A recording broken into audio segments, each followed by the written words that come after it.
Ahora vamos a ver algunos puntos sobre M&A. Y vamos a empezar explicando qué significa M&A. M&A es el campo de Mergers and Acquisitions. ¿Qué significa esto en español? Significa fusiones y adquisiciones. ¿Fusiones y adquisiciones de qué? De compañías, de empresas. Esto es algo muy común, especialmente en industrias que se están consolidando, es decir, donde el crecimiento de la industria lleva a algunas compañías a empezar a ver a sus competidores como una posible empresa a adquirir o de repente algún proveedor, es decir, una integración vertical o una integración horizontal. Y una forma sencilla de ver el ciclo de la transacción o del deal es verlo en cuatro etapas: pre-deal, estructuración del deal, ejecución e integración. Acá nos referimos con la etapa del pre-deal. El pre-deal son las conversaciones iniciales, es decir, cuando alguien se acerca a una compañía y le comenta que tiene una intención de adquirirla, o alguien se acerca también a un abogado, a algún asesor, comentándole que está interesado en vender su empresa. Este es el paso número uno. En el paso número dos, que hablamos de la estructuración, es cuando ya más o menos está claro que efectivamente hay un mercado para esta compañía y se empieza a definir algún tipo de estrategia o estrategias para estructurar esta transacción. Es decir, cómo se va a vender, cómo se va a comprar con deuda, no se va a comprar con deuda, a través de alguna estructura societaria particular, etcétera. Acá viene el trabajo de los asesores, tanto de la compra como de la venta. El tercer punto, que es la ejecución, en realidad es algo que sucede en todo momento, pero lo he definido acá como algo separado porque es muy importante entender que la ejecución es clave, es ir a la acción. ¿Esto qué significa? Significa que en cada momento tenemos que ser muy cuidadosos de cómo ejecutamos la transacción por dos motivos. Primero, para evitar que la transacción se caiga, es decir, que no se genere un acuerdo entre partes, y por otro lado, para poder maximizar el valor también para ambas partes. Recuerden que en este proceso la negociación es clave. Y el último punto es, una vez que ya hemos llegado a un acuerdo entre el comprador y el vendedor y se ha firmado un contrato de compra-venta, un SPA, finalmente viene la integración, es decir, la toma de control. La empresa que compra o los accionistas, el fondo de inversión que adquiere la compañía, toma control de la empresa y empieza la ejecución de una nueva etapa. Esta es la etapa donde se ejecutan todas las estrategias que están relacionadas con la motivación para realizar la compra, la adquisición de la compañía. Y un punto importante a mencionar es que muchos deals, muchas transacciones se quedan en la parte inicial, en el pre-deal, en las conversaciones iniciales. Y esto ocurre porque se da este dilema entre precio y valor. Muchas veces la parte que está vendiendo la compañía se encuentra en este dilema y en realidad no sabe que está en este dilema. ¿Y qué significa esto? Significa que el lado que vende su empresa le tiene que poner un precio a su negocio. Sin embargo, en realidad lo que están haciendo es ponerle un valor. Y es que el problema número uno es esta discrepancia entre precio y valor. ¿A qué nos referimos con esto? Nos referimos a que precio y valor son distintos, así de sencillo. Yo le puedo poner un valor a un activo, a un negocio, pero el precio de mercado puede ser muy distinto a ese valor. Ahora, el precio podría estar por encima o podría estar por debajo.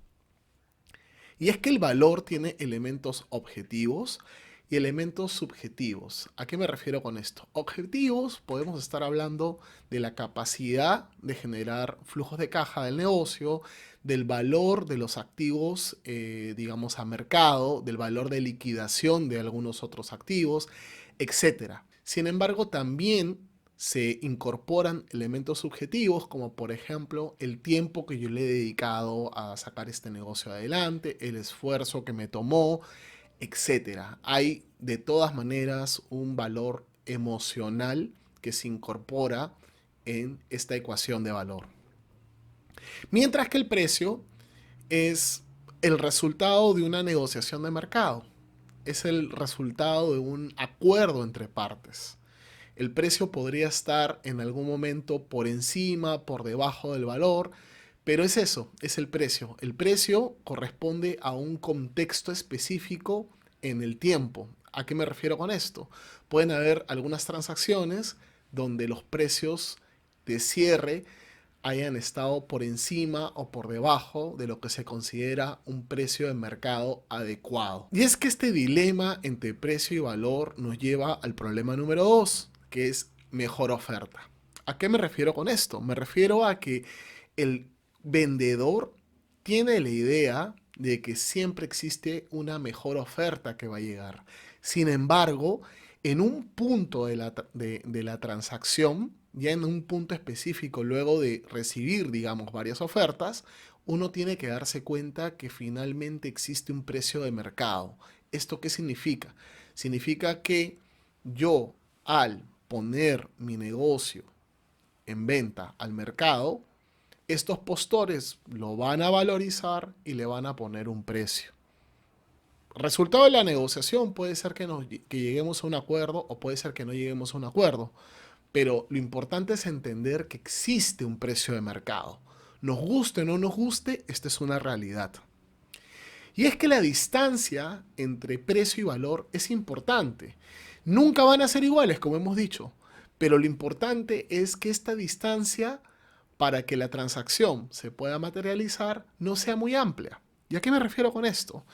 El rol, por ejemplo, de los asesores financieros y legales es justamente ayudar a cortar estas distancias, ayudar a aterrizar las expectativas, porque puede ser que yo ponga en valor muchos elementos subjetivos que el mercado no valorice o no ponga en precio. Lo que ocurre muchas veces cuando no se da un acuerdo es porque más bien estas diferencias se incrementan a lo largo del proceso de negociación. ¿Y qué es lo que ocurre? Se da lo que llamamos deal breaker. ¿Qué es un deal breaker? Es simplemente no llegar a un acuerdo. En la primera etapa estamos hablando de no llegar a un acuerdo entre valor y precio, o mejor dicho, no llegar a un precio que genere la satisfacción a los vendedores para poder continuar con la transacción, pero pueden haber diferentes deal breakers en el proceso de negociación. Más adelante vamos a hablar de otros. Bueno, y lo importante es que para acompañarnos en este proceso y justamente evitar estos deal breakers o en todo caso identificar ciertos riesgos que nos lleven a un deal breaker que sea positivo para evitar llegar a una transacción que no sea conveniente, tenemos que tener asesores, asesores legales y asesores financieros. Y es que en Latinoamérica tenemos un mercado poco sofisticado y esto nos lleva muchas veces a no contar con estos asesores y a contar, por ejemplo, con una valorización que yo llamo de servilleta. ¿A qué me refiero con esto? Una valorización que de repente tiene elementos técnicos, pero no ha incorporado todos los elementos de análisis para poder tomar una buena decisión. Y es que muchas veces, por tratar de ahorrar o digamos no invertir los recursos necesarios o por de repente desconocimiento, no contamos con los asesores especialistas y recurrimos a profesionales que seguramente son muy buenos en sus campos, pero que no corresponden para este tipo de análisis, para este tipo de toma de decisión, como es la venta, la compra de una compañía, de una empresa. Por eso es importante tener estos asesores especialistas, porque son claves, porque ellos aportan valor en el proceso. Hablemos un poco del rol del asesor legal. ¿Qué documentos prepara el asesor legal? Todos los documentos legales, desde los acuerdos de confidencialidad hasta el acuerdo de compra-venta. Y se encarga de monitorear todos los posibles riesgos y incorporarlos en estos acuerdos que finalmente son sumamente importantes. Por otro lado, tenemos al asesor financiero. ¿Y qué entregables nos da el asesor financiero? Existen varios, pero entre los más importantes tenemos el due diligence, la valorización, el valuation como tal, y finalmente el EBITDA ajustado. De eso vamos a hablar más adelante también. Y de los entregables mencionados, nos vamos a centrar en uno que es poco conocido y que es muy importante. Me refiero al due diligence. El due diligence o la debida diligencia es un proceso importantísimo, es un proceso de revisión e identificación de riesgos. ¿Qué es lo que hacemos en realidad? Evaluamos posibles contingencias. ¿Contingencias de qué tipo? Para eso hay diferentes tipos de due diligence. Nos referimos a contingencias de tipo contable, de tipo tributario, de tipo comercial y de tipo laboral. Todo esto es importante porque finalmente estos son los detalles que no son visibles en los primeros momentos de la transacción. ¿A qué me refiero con esto? Mientras vamos avanzando en las fases de acercamiento, va a llegar un momento, como bien decíamos, se han firmado algunos acuerdos legales, acuerdos de confidencialidad, probablemente hay alguna carta de intención con algún precio tentativo. El vendedor ya tiene que empezar a compartir alguna información y permitir al comprador poder hacer este proceso de debida diligencia para poder efectivamente verificar que todo esté en orden y evitar futuros deal breakers.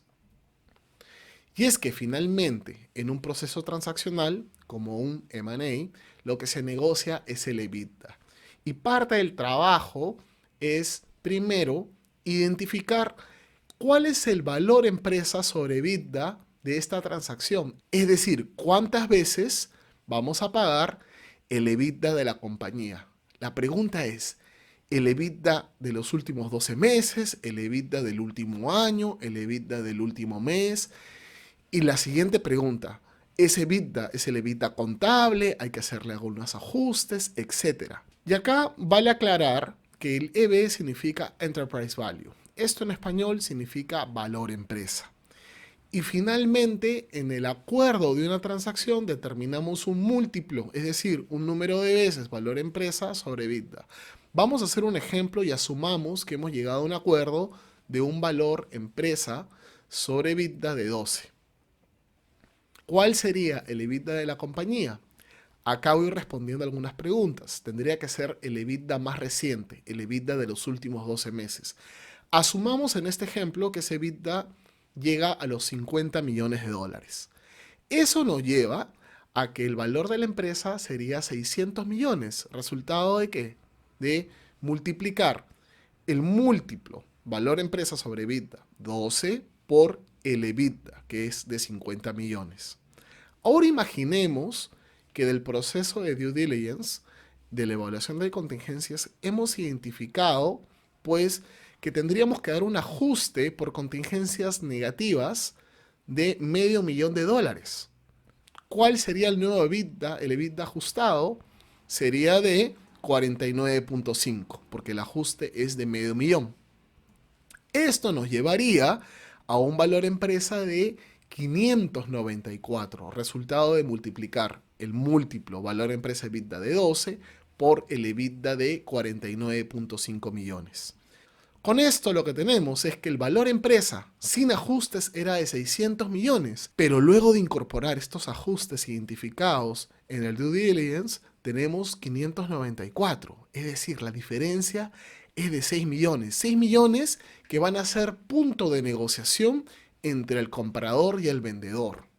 Finalmente lo que tenemos es que el EBITDA tiene que tener estos ajustes, ya sean hacia arriba o hacia abajo. Si los ajustes son muy amplios, usualmente lo que tenemos es que la transacción llega a un deal breaker. ¿Por qué? Porque finalmente las partes no se ponen de acuerdo. Pues no olvidemos que una parte importantísima de la ejecución de la transacción es la negociación entre el comprador y el vendedor.